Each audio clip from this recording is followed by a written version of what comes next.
ಅಲೆಗಳನ್ನು ನೋಡಬೇಡ, ಆತನನ್ನು ನೋಡು. ನೋಡ್ರಿ, ನಾವು ವಾಕ್ಯದ ನೋಡುವಾಗ ಮತ್ತಾಯ ಎಂಬ ಸುವಾರ್ತೆ 14ನೇ ಅಧ್ಯಾಯ 29-30 ನೋಡೋದಾದರೆ ಅಲ್ಲಿ ನಮಗೆ ಪೇತ್ರನು ಕಾಣ್ತಾ ಇದ್ದಾನೆ.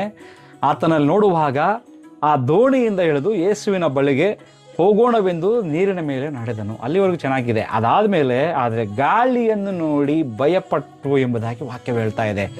ಪ್ರಿಯ ದೇವರ ಸವಿಯ ನಮ್ಮ ಜೀವನದಲ್ಲಿ ಅದ್ಭುತಗಳು ನಡೆಯದಿರಲು ಅನೇಕ ಸಾರಿ ಕಾರಣ ಏನೋ ಗೊತ್ತಾ? ನಾವು ದೇವರ ಕಡೆಗೆ ನೋಡುವುದನ್ನು ಬಿಟ್ಟು ಎಲ್ಲಿ ನೋಡ್ತೇವೆ? ನಮ್ಮ ಸುತ್ತಲೂ ಇರುವಂಥ ಗಾಳಿ ಮತ್ತು ಅಲೆಗಳನ್ನು ನೋಡುವಂಥದ್ದೇ ಕಾರಣ.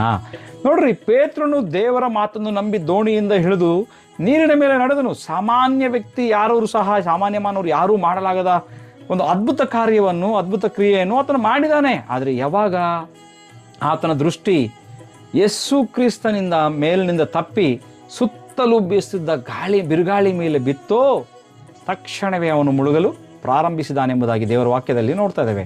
ಇವತ್ತು ನಮ್ಮ ಜೀವನದ ಪ್ರಯಾಣದಲ್ಲಿ ಸರಿಯಾಗಿ ಇದೇ ನಡೆಯುವಂಥದ್ದಾಗಿದೆ.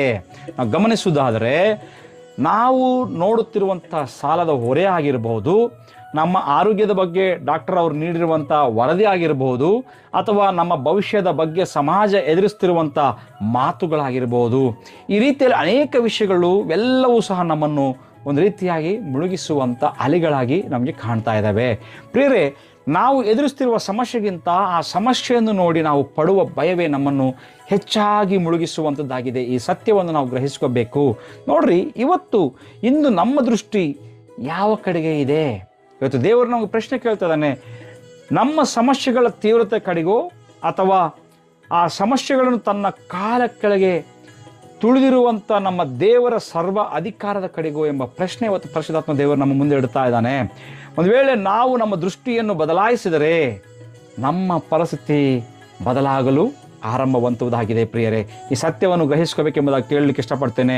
ನೋಡ್ರಿ, ಈ ಕ್ಷಣವೇ ಒಂದು ವೇಳೆ ನಮ್ಮ ದೃಷ್ಟಿಯನ್ನು ಬದಲಾಯಿಸಿಕೊಳ್ಳುವುದಾದರೆ ನಮ್ಮ ಕಷ್ಟಗಳ ಕಡೆಗೆ, ಅಸಾಧ್ಯಗಳ ಕಡೆಗೆ ನೋಡುವುದನ್ನು ನಿಲ್ಲಿಸಿ, ಬಿರುಗಾಳಿಯ ಮಧ್ಯೆಯೂ ನಮ್ಮ ಕಡೆಗೆ ಕೈಚಾಚಿ ನಿಂತಿರುವ ಆ ನಂಬಿಗಸ್ತನಾಗಿರುವಂಥ ಪ್ರಿಯ ಯೇಸು ಕ್ರಿಸ್ತನ ಕಡೆಗೆ ನಮ್ಮ ಕಣ್ಣುಗಳನ್ನು ಎತ್ತಿ ಮುಳುಗುತ್ತಿದ್ದೇನೆ ಎಂದು ಅನಿಸಿದರೆ ಒಂದು ವೇಳೆ ಭಯಪಡುವಂಥದ್ದು ಬೇಡ. ಅದಕ್ಕೆ ಬದಲಾಗಿ ಪೇತ್ರನಂತೆ ಕರ್ತನೇ ನನ್ನನ್ನು ರಕ್ಷಿಸು ಎಂಬುದಾಗಿ ನಾವು ಕೂಗಿಕೊಂಡ್ರೆ ಆತನು ನಮ್ಮನ್ನು ಕೈ ಹಿಡಿಯಲು, ನಮ್ಮನ್ನು ನೀರಿನ ಮೇಲೆ ನಡೆಸಲು ಇವತ್ತಿಗೂ ಆತನು ಸಿದ್ಧವಾಗಿದ್ದಾನೆ. ನೆನಪಿರಲಿ, ಅಲೆಗಳು ಎಷ್ಟೇ ದೊಡ್ಡದಾಗಿದ್ದರೂ ನಮ್ಮ ದೇವರ ಮಾತಿನ ಮುಂದೆ ಅವು ಶರಣ ಆಗಲೇಬೇಕೆಂಬ ಸತ್ಯವನ್ನು ಇವತ್ತು ಗ್ರಹಿಸ್ಕೊಳ್ತಾ ಇದೆಯಾ? ವಿಶ್ವಾಸದಿಂದ ಮುಂದೆ ಹೆಜ್ಜೆ ಹಿಡಿಯೋಣ. ನಾವು ಮುಳುಗುವುದಿಲ್ಲ, ಅದ್ಭುತವನ್ನು ನೋಡುವಂಥವರಾಗಿದ್ದೇವೆ ಪ್ರಿಯರೇ. ಈ ಸತ್ಯವನ್ನು ಗ್ರಹಿಸಿರಿ.